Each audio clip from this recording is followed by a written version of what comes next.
Todos queremos llegar a la cima y en esta oportunidad fue nuestro turno. Esto gracias a @Cima Restaurant. Ellos se encuentran en el Hotel Tiffany en Nueva Segovia, acá en la ciudad de Barquisimeto. Y gracias a ellos y a sus instalaciones hoy podemos transmitir esta hermosa entrevista con cada uno de ustedes. Por eso te quiero pedir por favor que allí donde estás te pongas cómodo y cómoda y puedas conocer un poco más de la vida personal de nuestro invitado de hoy.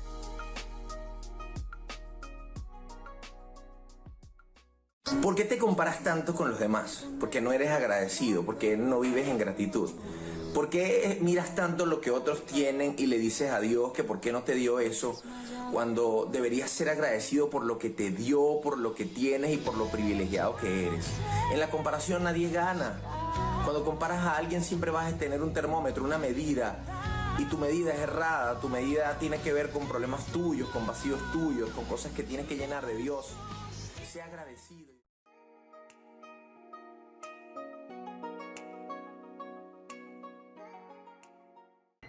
Ok, señores, gracias por estar con nosotros en este tiempo. Hoy está una persona muy especial con nosotros, para mí es un gran amigo. Pueden pasar mucho tiempo sin compartir, pero cuando nos reencontramos parece como si nos hubiésemos visto ayer. David González, hermano, gracias por estar en este lugar. No, bueno, gracias a ti, por 800 años, ¿ah? Eso es lo que tratando después de varios contratos que tuve que echar para atrás y tantas cosas, logramos llegar a un acuerdo monetario, sí, donde, sobre todo eso, donde me siento súper satisfecho. Puedes preguntar lo que quieras después del jugoso contrato que firmamos. Sí. Epa, nos reunimos hace, ¿qué? Como 4 meses atrás y dijimos, listo, mañana grabamos. Bueno, pero no, ya han pasado mucho tiempo y aquí estamos. David, a mí me llama la atención y quise compartir contigo este tiempo, hermano, porque admiro tu carrera. Si usted ha escuchado El Líder, acá en Barquisimeto, sabe de que El Líder es una punta de lanza, una emisora radial, un espacio punta de lanza en la ciudad. Cónchale, pero es que este ruidito no me cuadra. David, yo creo que eres un pionero en la radio aquí en Barquisimeto. Estuve escuchando tu historia, es una historia inspiradora, una historia que precisamente por eso estamos acá, porque el propósito es eso, ver mucho más allá o ver lo que normalmente no vemos de personas específicas. David lo podemos escuchar en Líder todos los días, podemos reconocer su voz, y si usted ha escuchado esta voz y le parece familiar, estoy seguro que es porque usted es fiel oyente de Líder, y es porque David, tú tienes un tiempo. ¿Cuánto tiempo tienes allí en Líder? Como 15 años, sí. O sea, 11 años. Yo llegué a Líder cuando tenía 18. Ahí estuve 2, 3 años y luego regresé y ya desde ahí van 12 años. O sea, como 15 años trabajando en Líder. Ininterrumpidos 12. Ok, estoy consciente de que no eres guaro, no eres de acá de Barquisimeto. No. ¿Tú vienes de dónde? De Mérida. De Mérida, o sea, tú eres gocho. Merideño. Andino. Ah, ok. Gocho no. Andino. Yo no supe eso ya cuando nos empezamos a relacionar, a compartir. Hemos compartido tarima también, el chamo canta muy bien. En su momento compartimos tarima, y supe, y así como es gocho, igual juega fútbol como un gocho, y comprobé, realmente sí es andino, y bueno, esa historia. Soporca y maneras, todo lo que... Me gusta todo el deporte, me gusta el fútbol y el béisbol. La foto que te compartí, que estábamos, eso fue hace mucho tiempo, David, estábamos en el Parque del Este. Sí, estábamos jugando fútbol. Imagínate, sí. Estábamos chamitos. David. Hace poco. Sí. Tu niñez, David. Cuéntanos algo acerca de tu niñez, de esa Mérida, esos recuerdos que tienes, tu familia. ¿Por qué razón David llega a Barquisimeto? ¿Cuáles fueron las circunstancias? ¿En qué tiempo llegaste acá a Barquisimeto? Cónchale, mira, 9 años tenía yo cuando se abre esa oportunidad de venirnos a vivir para acá. El tema es que, bueno, yo vivía en un hogar disfuncional, ¿no? Con muchas carencias. Y para mí viajar, o sea, en ese hogar disfuncional mi mamá tenía una relación con alguien, ese alguien era de aquí de Barquisimeto y ese alguien me trajo a Barquisimeto de paseo una vez y para mí fue, o sea, Dios mío, fue Disney World, no sé, para mí viajar, montarme en un autobús, ir a otra ciudad, para mí era una cosa que nunca había vivido. Y yo quería regresar.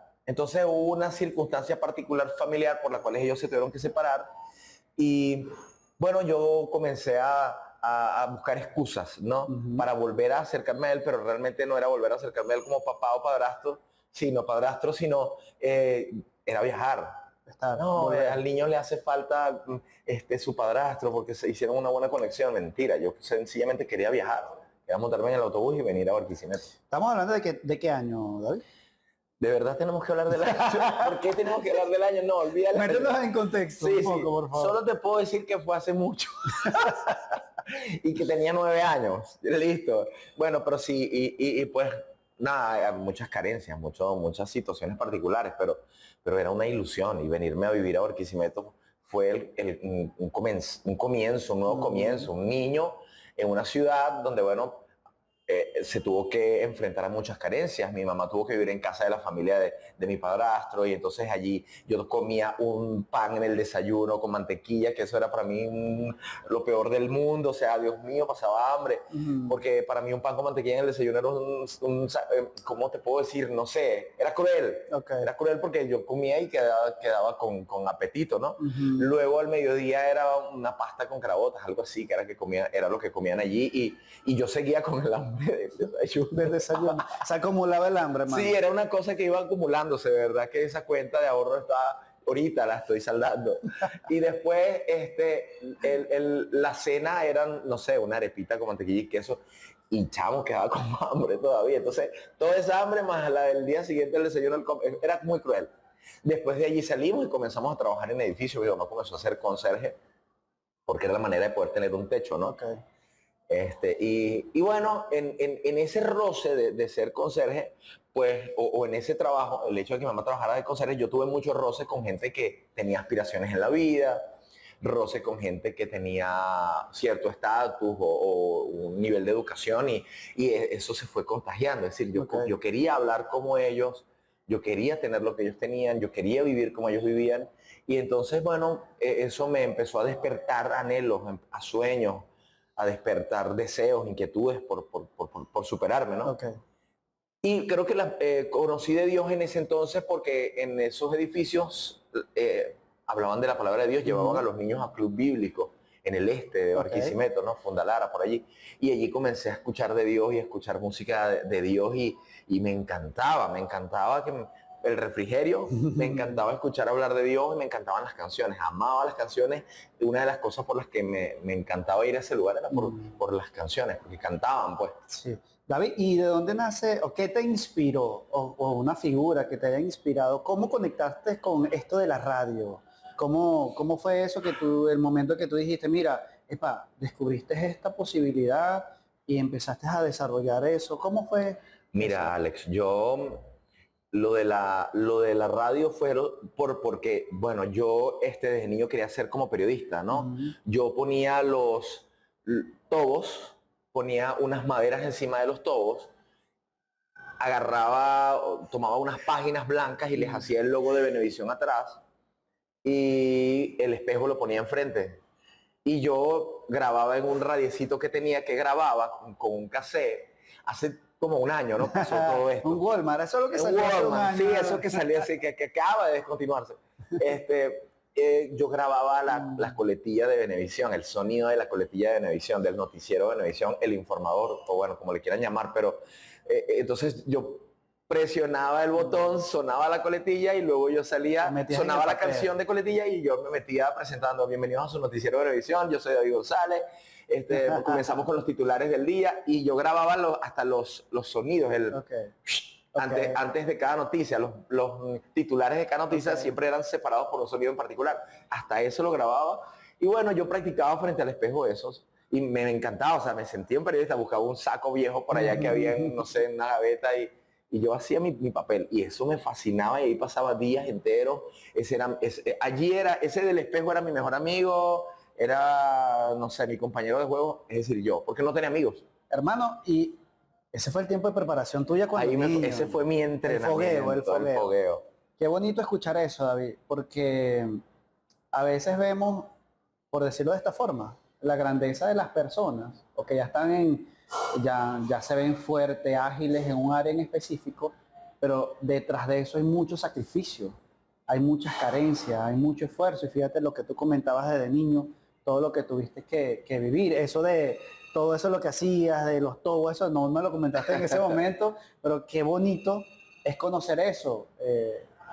Desde niño Sí, venías después, enfocándote en esto. sí, después llego a una iglesia y en la iglesia me escuchan hablar y empieza el pastor a decirme, hey, empieza a decirle a los demás, y yo veía que él hablaba de mí, veía las señas, que tenía voz, y que tenía voz, y que tenía voz, y que tenía buena voz, y que tenía buena voz.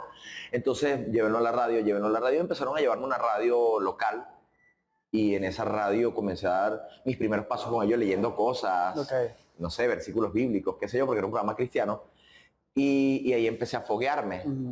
Después se termina ese contrato que ellos tenían allí, esa iglesia tenía un contrato con ese programa, se termina ese contrato, ya no puedo ir más, y el dueño del espacio me dice, no, quédate, sigue haciéndolo. Ven tal día. Yo iba ese día y me decía el chico de la temperatura alta porque yo era fiebrudo. Entonces, yo no entendía por qué me decía así, yo pensé que me estaba dando un elogio. Y después no, llegó el fiebrudo, era en ese tono entre jocoso, pero también como esa mofa de un niño con el tema de vértele, o sea, ¿hasta cuándo? O sea, estás encima, o sea, sí, yo sé que quieres estar ahí, pues te gusta la broma, por eso llega a la hora, por eso viene todos los viernes, en fin.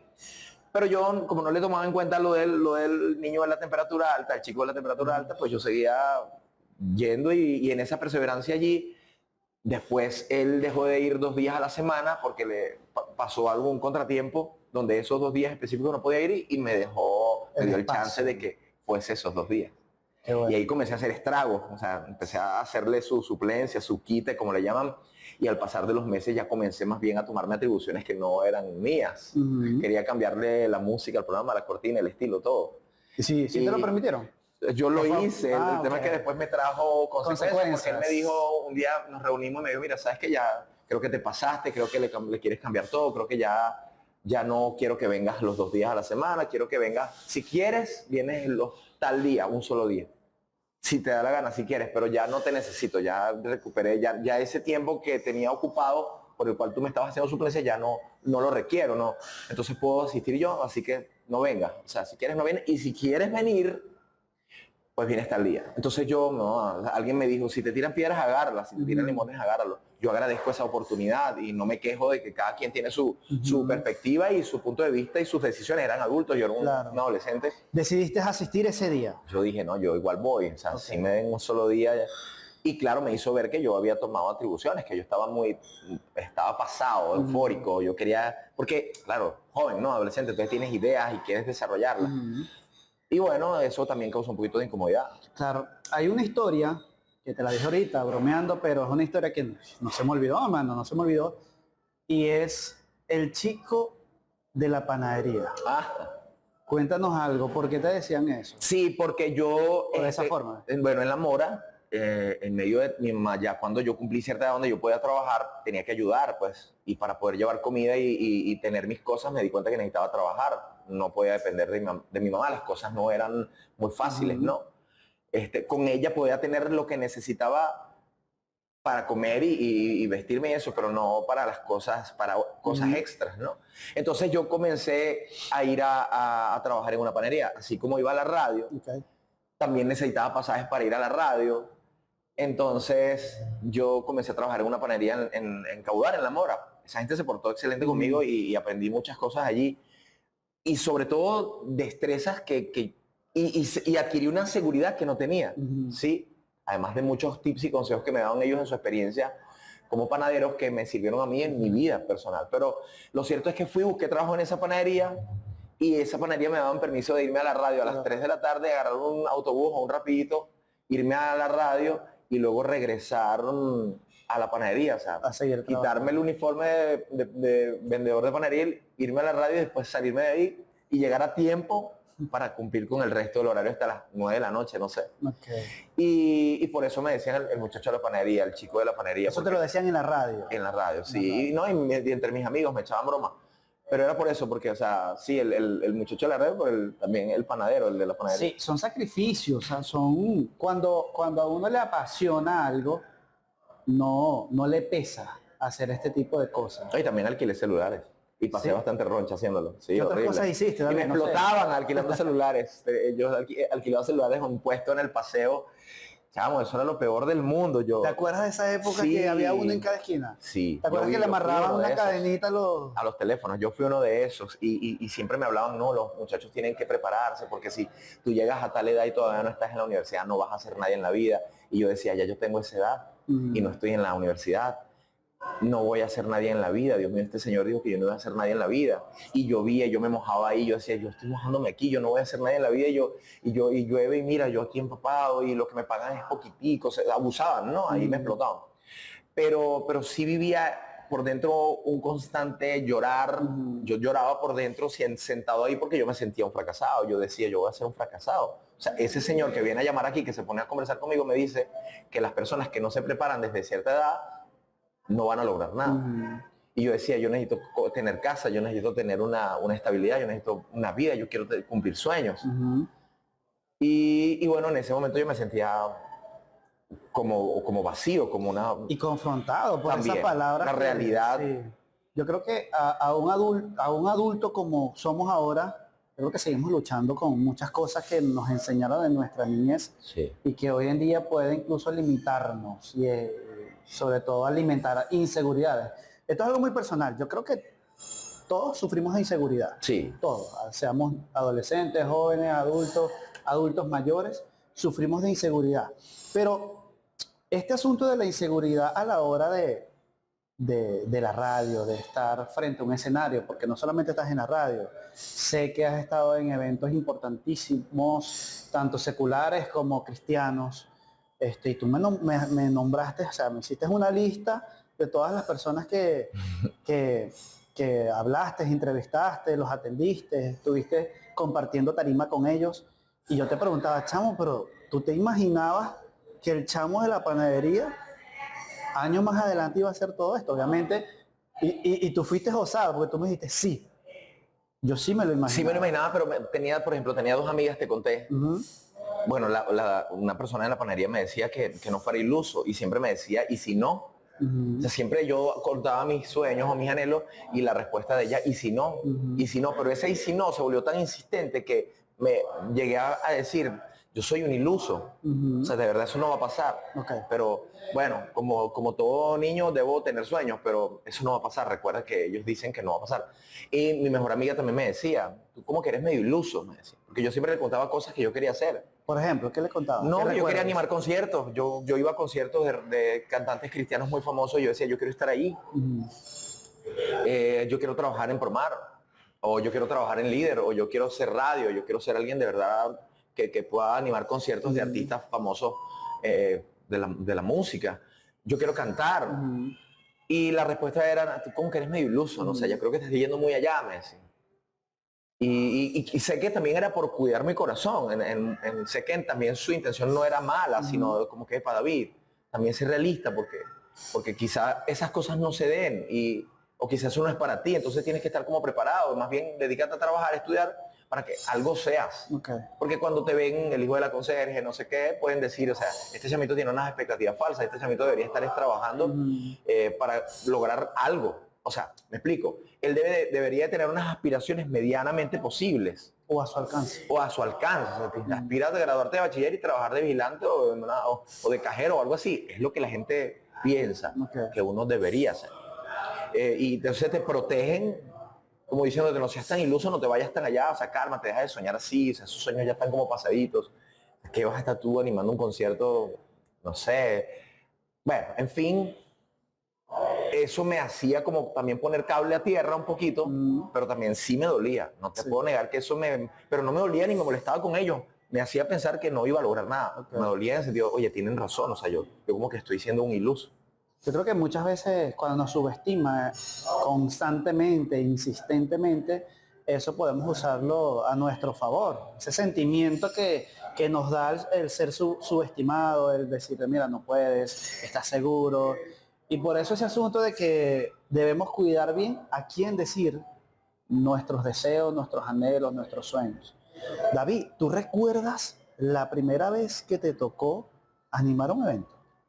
O estar en la radio Sí, mira, la primera vez que el primer día de radio formal fue un programa de 15 minutos que me dieron. Así como que ya esta persona no podía tenerme en su programa o ellos ya, la gente de la radio no querían que yo estuviera más haciendo el quite. Vieron mi potencial y me dijeron, ¿por qué no agarras, no nos ayudas con algo? Viene una ley donde tenemos que generar contenido para niños. ¿Por qué no agarras ese espacio tú? Lo que tenemos disponible son 15 minutos, pero va a ser todos los días. ¿Ya habías hecho radio en ese tiempo? Estaba haciendo la suplencia, el quite. El quite. O sea, ese quite era, ya no tenía sentido. Realmente estaba haciendo lo que no Pero me fue una gustaba. preparación para ti. Sí, eso sí. Sin duda. Sí, claro. Sin o sea, duda. fue una oportunidad valiosa de conocer, de experimentar y de estar allí. Claro, no te niego que la primera vez que esa persona me puso a hacer la suplencia, parte del equipo de montaje y edición de esa radio se me acercó y me dijeron, ¿qué estás haciendo tú? ¿Qué estás haciendo ahí? O sea, como ¿quién quieres hablar? ¿Qué te pasa? ¿Qué es eso? Claro, yo tenía 14 años, 13 años, no sé. 14, 15 años y para mí eso fue, o sea, ver la cara de asco que él tenía, o sea, él tenía asco de lo que yo hice, de lo que yo hacía. Y yo no tenía identidad de radio ni identidad en lo que estaba haciendo porque no sabía, estaba comenzando a incursionar en eso.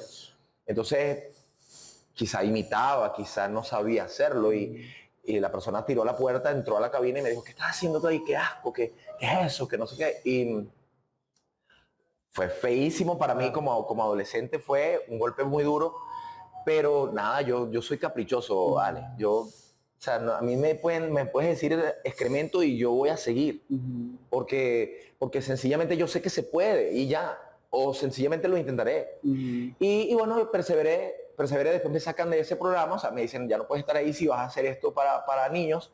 Entro con una chica que tenía un títere en la iglesia, le digo, vamos a hacer esto, entramos. Y bueno, le echamos pichón, gustaba mucho, pero había algo en particular, era un títere de un patico y entonces de repente a la gente no entendía el tema del títere, no entendían la voz del títere, una chica haciendo la voz de un títere muñeco masculino y entonces como que la gente no entendía eso y no cayó muy bien, pero sin embargo fue muy bueno. Luego ella se tiene que ir, eso se tiene que acabar. Y me dan la oportunidad en esos mismos 15 minutos de hacer un programa con Osleida Hernández, una gran amiga que está ahorita en Argentina, está ahora en Argentina, y con ella hicimos una química y una dupla increíble que en esos 15 minutos nosotros teníamos el primer lugar y hacíamos competencia con otras radios y a la gente le encantó ese feeling en 15 minutos. Y yo tenía que pagar rapidito para llegar, solamente estar 15 minutos, decir 4 cosas e irme de nuevo a mi casa. Pero eso sí, en esos 15 minutos yo traté de hacer la mejor presentación, la presentación más moderna y caché y buena y agradable y jocosa. Y desarrollar contenido en esos 15 minutos jocosos y buenos y luego despedir, que la gente quedara encantada. Sí. Y funcionó tanto, muy bien, funcionó mucho, que después nos dieron 1 hora. ¿Me recuerdas cómo se llamaba ese espacio? Ese se llamaba, mira, al principio se llamaba el del patito, que era un títere Frontera Cero. Después se llamaba Zona Interactiva. ¿Ustedes se acuerdan de eso? Pero no había nacido, mano. No, él estaba bebé y estaba haciendo cosas malas. Ah, sí. ¿Tú te acuerdas de eso? Ese espacio pegó duro. Zona Interactiva. O sea, yo casi que ponía esa emisora era por eso. Imagínate. Y terminaba y ya. Chao, yo ni te conocía, mano. Sí, imagínate. Ni yo sabía que habías escuchado de eso. Sí, y no te lo compartí hace unos días. Después vino, le cambiamos el nombre de Zona Interactiva, después pasó a ser 2 en la Zona. 2 en la Zona. Yo creo que me refiero a 2 en la Zona. Okay. Empezó como Zona Interactiva. Y luego de que pasamos a la hora, que dejó de ser 15 minutos, le pusimos te iba a preguntar por el tiempo también. Yo sé que era muy corto, sí. Y después era Zona nos sorprendimos porque era un tiempo más... Después nos dieron 1 hora. Y después nos dieron 1 hora y nos invitaron a animar conciertos. Los primeros los pedimos nosotros. Sí. Nos hicimos amigos de Jonathan Padilla, que era el organizador de conciertos. Yo siempre anhelé conocerlo. Yo llegué a entrevistarlo en un programa de televisión que llegué a hacer para aquella iglesia donde yo estaba. Y bueno, luego retomamos el contacto por este programa porque les encantaba tanto a él y a mucha gente que pudimos conectarnos, tener una amistad, un saludo. Le gustó tanto que lo invitáramos que comenzó, o sea, ya llegaba espontáneamente a cabina, se metía y era siempre una tertulia, una echada de broma. Entonces, viene Jesús Adrián, cónchale, ¿quiénes serían los animadores de ese concierto? Cónchale, ¿quién podría animar ese concierto? Y logramos convencerlo. Okay. Él trabajaba con Miguel Escalona, a quien también le agradecemos muchísimo la oportunidad, lo digo en nombre de Osleida y este servidor. Y bueno, nos dieron la oportunidad de animar José Jesús Adrián Romero, nos dieron la oportunidad de animar ese concierto y fue una experiencia, chavo. Te recomiendo que no te cortes el cabello nunca en un evento, por favor. Ajá. En un día especial no te cortes el cabello. Okay. No lo hagas. Ve cómo estás. ¿Por qué? ¿Por qué? Porque es horrible, quedas horrible, te ves muy mal, lo hacen mal, el corte siempre va a quedar mal y te va a ver malísimo en cámara, como un niñito que le cortaron el pelo como pavobo. Así me vestí con la ropa que tenía, yo no tenía dinero, o poder adquisitivo para eso, con ropa prestada, con un corte que me quedó malísimo, con el aspecto más horrible. O sea, yo uso siempre el cabello largo, ese día me lo corté muy corto y tú ves en las fotos. O sea, yo no quiero hablar del concierto de Jesús Romero en Instagram porque voy a tener que poner esa publicar esa foto y son muy feas. ¿Pagaste la novatada? Sí, señor. Y esa fue nuestra primera experiencia. Eso sí, nosotros nos comíamos esa tarima. Eso fue el inicio. El inicio, el primer concierto. El inicio de grandes cosas. No, yo creo que era inevitable todo el crecimiento que ustedes dos como equipo experimentaron en ese tiempo. Ahora vamos a enumerar a quiénes más de esos artistas que lograron. Jesús Adrián Romero, ese año fue con su hijo Adrián Roberto. Luego vino Rojo, animamos Rojo. Todos son artistas ganadores de Grammy, ¿no? Para que los que no conocen de repente de música cristiana. Estamos hablando de la primera vez que vino Rojo. Sí, la primera vez. ¿El estadio de Cardenales? No, ese fue la segunda vez que vinieron al Domo. Es más, creo que fue la tercera vez. La segunda vez fue a una cancha de básquet del norte de Barquisimeto, del oeste de Barquisimeto. Okay. Allí yo dije, yo un día voy a montarme ahí, yo un día voy a conocer a Jonathan Padilla, algún día yo voy a poder estar animando estos conciertos. Y fíjate, el tercer concierto, el siguiente concierto después de ese lo animé yo en el Domo Bolivariano junto a Osleida. Espectacular, o sea, nos comíamos esa tarima, nos pasaban muchas cosas agradables. Son muchas cosas, anécdotas, ¿no? Además de conocer a estos personajes, a estos artistas, pues a estas personas del mundo de la música cristiana. Todos unos tremendos profesionales y reconocidos a nivel internacional como los mejores músicos los tiene la iglesia cristiana. Sí, señor. Ok, entonces Rojo, Adrián Romero. Después viene Marcos Witt en el estadio. Y allí fue tipo video. Y son cosas con las que luchaba, porque de repente luchaba con mi apariencia física. Siempre tuve sobrenombres así que de repente ofendían la percepción que tenían otros de mí. Es decir, es feo, el feo, o cosas así. Entonces yo iba a esos conciertos, o nos tocaba hacer cosas y yo siempre sentía ese temorcito, pero yo como que no me veo tan bien, yo como que soy feo. Entonces, no lo decía yo, no lo creía yo, era lo que de niño siempre había escuchado. Entonces siempre tenía ese choque, ¿no? Con el tema de voy a subirme en esa tarima, pero lo que me da inseguridad es que yo no me veo bien. En fin. Pero nada, esa fue una ropa que me quité y la dejé atrás y nada, cuando yo me subía en esa tarima era lo máximo. Sí. Y son quizá mentiritas y dardos, ¿no? Que van generando inseguridad para que no hagas cosas. Y lo cierto es que, bueno, después vino Marcos Witt, que es el más grande exponente de la música cristiana hasta hace unos años, quien más vendía, quien manejaba la industria de la música cristiana. La referencia. Alex Campos, Seth Condry, Cristín de Clario, está el chico que canta Alaba a Dios, Ricardo Rodríguez. Perdí la cuenta, son muchos cantantes de música cristiana. Yo me acuerdo, corrígeme, David. Tercer Cielo, a eso. Yo me acuerdo de ellos fueron tres. Más acá, son los más recientes. Nancy Amancio, Tercer Cielo. Edith, que andaba con Rojo, era una familiar de Rojo. Anet Moreno. Dios mío, fueron muchísimos. Muchos, no sé, perdí la cuenta, pero los mejores, los que yo quería, los que de repente empezaban a sonar a nivel mundial. Y venían a Barquisimeto y yo estaba allí, podía conocerlos. Y era un asunto menos de ego, más de yo quiero saber lo que ellos piensan sobre cantar, sobre hacer música para Dios.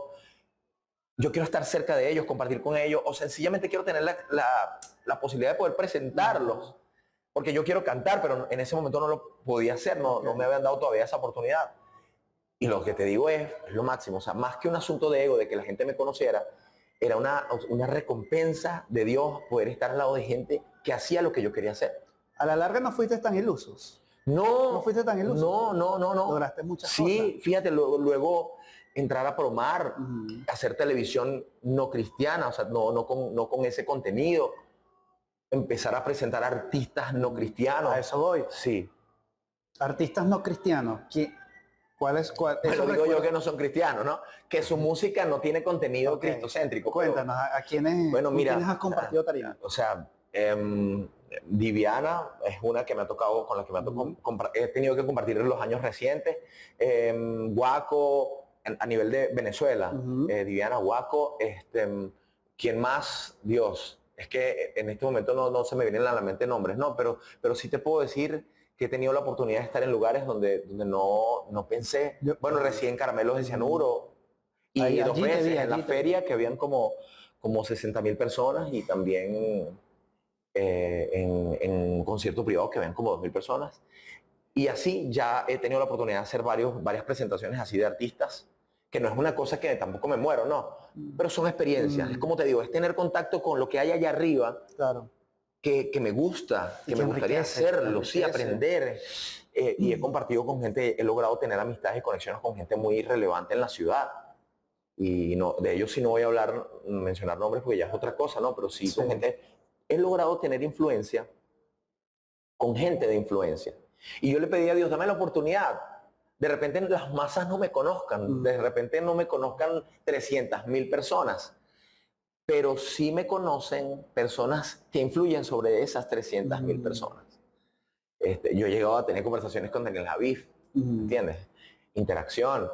Y así con muchas personas. A la divasa yo lo entrevisté, yo me senté con la divasa a hablar y hablarle de Dios a la divasa y a escuchar a la divasa lo que está detrás de ella, ¿no? O de ese personaje, quiero decir. Sí. Y así con muchos influencers, cantantes, artistas, en fin. Pero siempre me gusta estar allí cerca porque me gusta conocer lo que hay en el corazón de ellos y entender sus luchas, que son las mismas nuestras, Las mismas.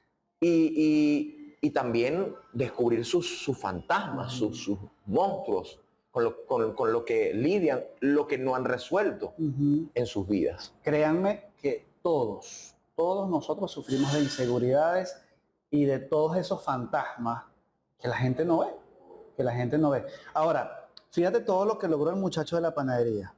Quizás hasta cosas que no tenía en mente, como cosas que sí visualizó desde muy pequeño. Ahora, ¿qué hay para adelante? O sea, ¿qué planes tienes? ¿Cómo te proyectas de aquí a unos 2 años, a 1 año, a 5 años?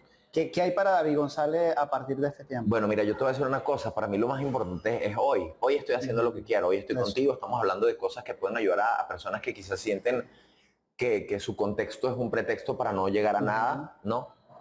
Que tienen poca autoestima o luchan con el tema del poder, del llegar, del lograr. No poseo los recursos para, y eso es un limitante. Hace 2 días conversaba con un niño de 14 años por Facebook, a quien le regalamos unos zapatos, unos tacos, un balón, un uniforme, junto con Alejandro Menéndez, un amigo, y otra gente que quería ayudar. Y este niño tiene el sueño de jugar fútbol, él vive en Trujillo, y él me dice, David, yo no tengo dinero, me siento triste, me siento muy triste, mi mamá está fuera del país trabajando, yo estoy solo aquí con mi papá, y mi papá no le gusta el fútbol, y yo quiero jugar fútbol, yo quiero inscribirme en una academia, que si hay alguien que quiera ayudar a este muchacho, ya saben.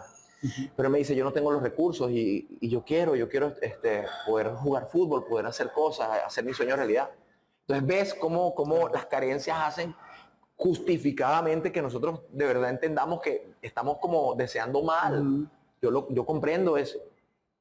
Lo mío es Dios. Es decir, nada de lo que se dio desde mis 9 años hasta hoy fue porque yo fui muy soñador. Sí, yo fui soñador, pero realmente es un milagro de Dios. Es decir, es Dios el que ha decidido que lo que yo deseaba se hiciera realidad, porque yo le dije un día, si ese es tu deseo, que lo que yo deseo se haga realidad, entonces me encantaría echar adelante. Pero si no, listo, yo estudio administración, yo estudio, no sé, para profesor, me voy por lo seguro, pues.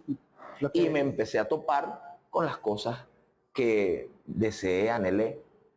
En algunas las pedí, es decir, en algunas traté de conectarme para, pero al fin y al cabo siempre terminó siendo Dios, porque cuando yo intenté mucho, cuando yo hice las de Salío, me chocaba, me encontraba con una pared, no se daban las cosas.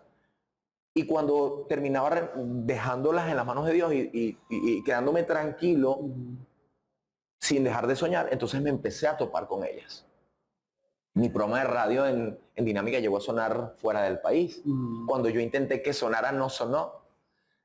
Y cuando no quise, pues comenzó a trascender a otras ciudades y fuera. Y eso fue una satisfacción para mí, pero entendí que, viste, no era cuando David quería o David, viste, no era cuando tú estabas neciando, sino fue cuando Dios quiso. Entonces, bueno. David, aquí entra la gratitud, que es una de las palabras que compartimos en el tiempo que compartimos ambos.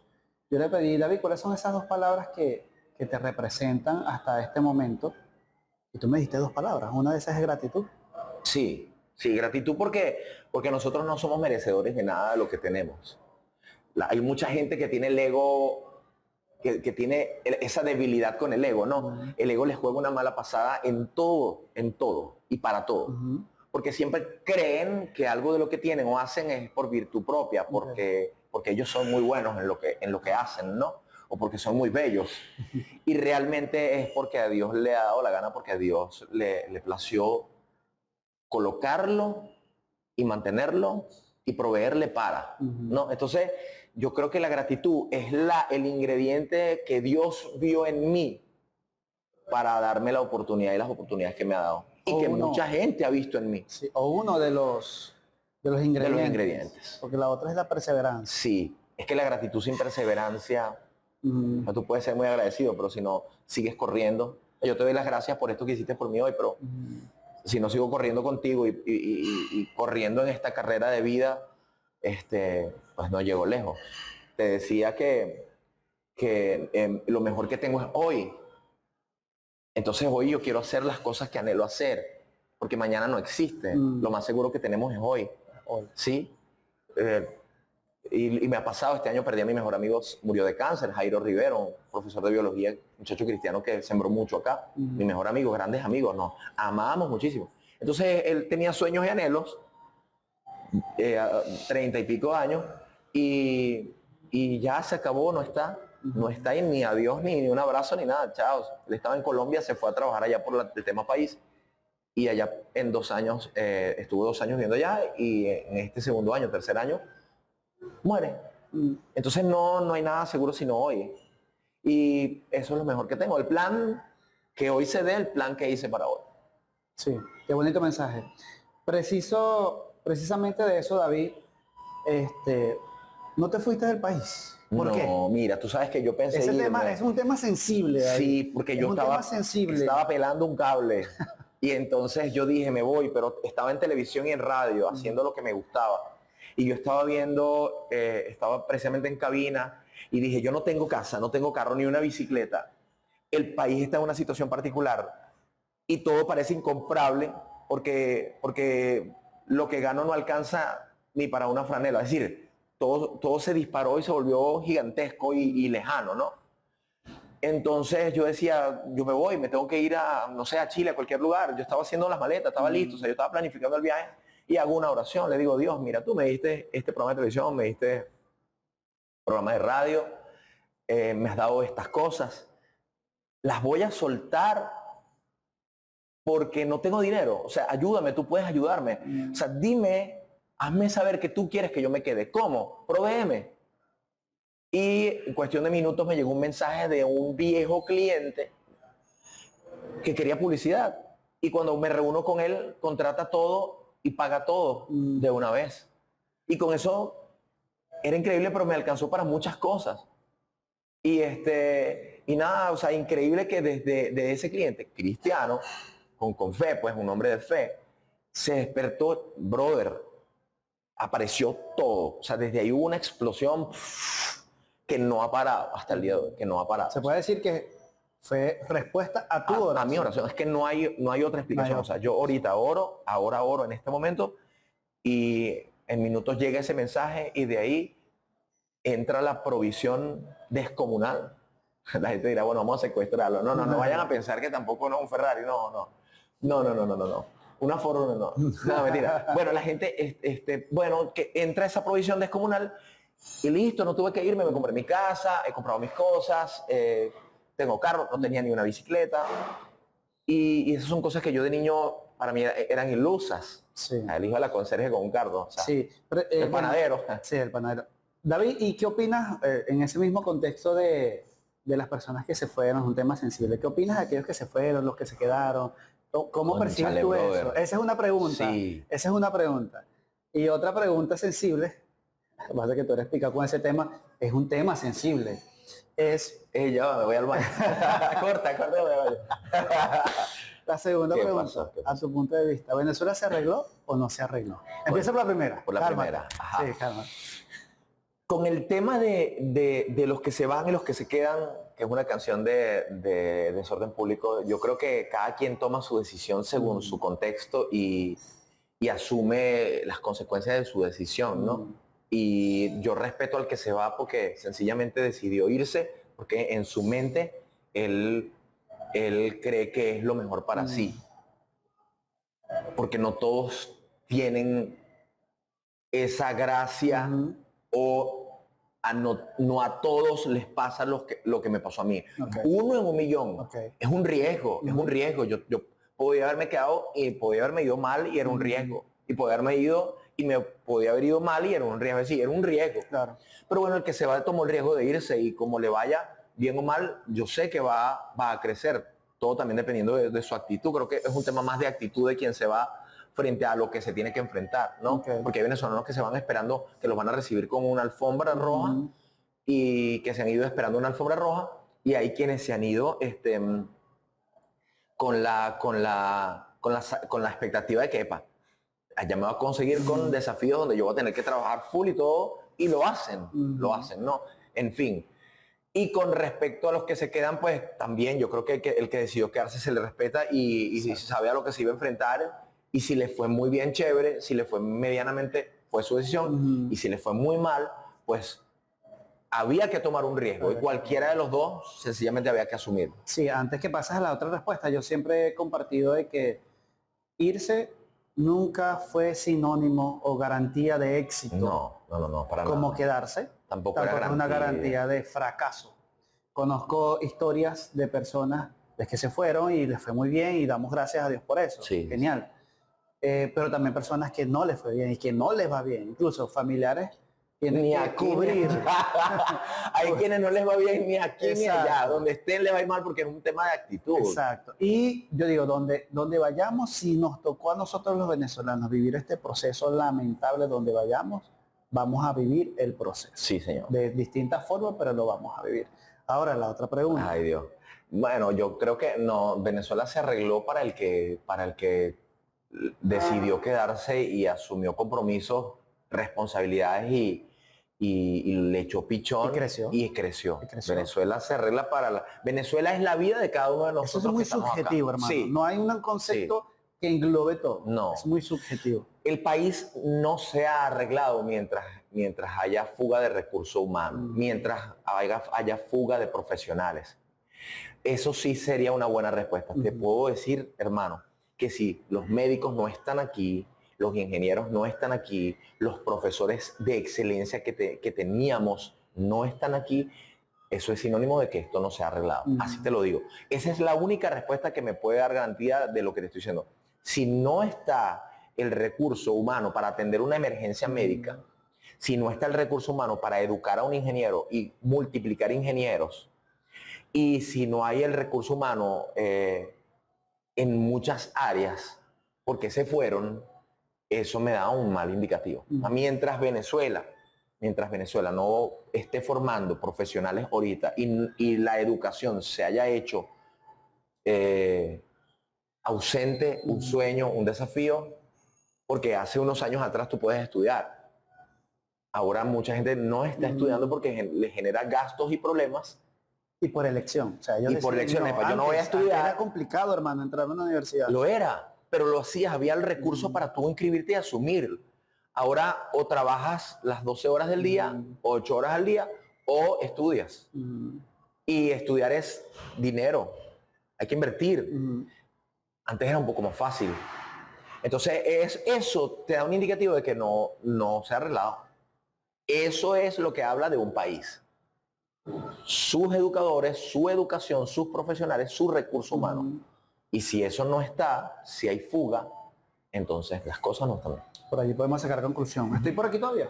Sí. Bueno, me quedo de David y de este espacio me quedo con esas frases que resumen muy bien tu historia, hermano. Gratitud y perseverancia. Vemos que es una historia donde hubo mucha necesidad, quizás una historia muy común, quizás se parezca a la tuya, que nos estás viendo ahora, pero nada bueno, nada con excelencia llega fácil. Y lo vemos reflejado en la vida de nuestro amigo David González. No sé si quieres dar un último mensaje, lo que quieras decir. No, voten por mí. Mentira. No, gracias. No, para mí es un placer estar contigo. Esto que estás haciendo me encanta. Me parece que vas bien encaminado. O sea, está bien. Vamos. Y el objetivo es eso, es poder llegar a esa gente, a esos corazones y a tocar, contribuir allí, de sembrar una semilla. Nada, no, para mí es sencillamente eso. Ya lo dijiste. Gratitud y perseverancia. Sea agradecido. Sea agradecido. Tú quieres llegar a abrirte puertas. ¿Quieres abrirte puertas? Sea agradecido. Y quieres llegar mucho más lejos, entonces sea agradecido y perseverante. No te rindas, tienes que darle, independientemente de la edad que tengas 70 años, dale. ¿Por dónde te pueden escuchar hoy? Cónchale, me pueden escuchar en Líder todos los días a las 10 de la mañana, 94.9, Líder 94.9 FM, todos los días a las 10 de la mañana. Me pueden escuchar o me pueden ver, sí, arroba David González B, arroba 94, no, arriba, arroba David González B, y bueno, no, por allí, en mis redes. Y nada, en la vía, nos vemos en la vía. Bueno, muchas gracias a todos. Fue un placer, hermano. Abrazo. Gracias. Después de mucho tiempo lo logramos. Lo logramos. Gracias, Keiber. Gracias, Carlen. Chao. Abrazo.